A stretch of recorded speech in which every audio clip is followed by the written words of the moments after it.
तर भुजबळांचं राजकीय भविष्य उद्ध्वस्त करणार असं मनोज जरांगेंनी म्हटलंय। भुजबळांची राजकीय कारकीर्द उद्ध्वस्त करणारा तू कोण असा प्रश्न हाकेंनी विचारलाय। तर भुजबळांची राजकीय कारकीर्द उद्ध्वस्त करणारा तू कोण असा आक्रमक सवाल हाकेंनी मनोज जरांगेंना विचारलेला आहे। त्यामुळे मनोज जरांगे विरुद्ध लक्ष्मण हाके हा संघर्ष चांगलाच पेटलाय। माझ्या जातीसाठी आरक्षण मागतो आहे हा जातीवाद आहे का असा प्रश्न मनोज जरांगेंनी केलाय। तर जरांगे फक्त एका जातीची भाषा बोलतात असं लक्ष्मण हाकेंनी म्हटलंय। आमचे करणारे विरोधकच नाहीयेत। एकाय धनगर बांधवला आणखी आम्ही दुखवलं नाही, एका ओबीसीच्या खालच्या नेत्याला नाही। त्यो चाभरा आहे, त्याने बसले हे सगळं।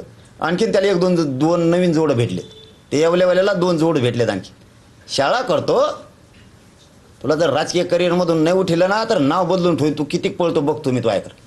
छगनराव भुजबळांना आमच्या ओबीसीच्या नेत्यांना टार्गेट करताना म्हणतात की भुजबळ तू सगळं खाल्लंय। या जरांगेंना माझा एक सवाल आहे, राजकीय कारकीर्द उद्ध्वस्त करायला जनता तयार आहे ना? तू कोण राजकीय कारकीर्द उद्ध्वस्त करणारा?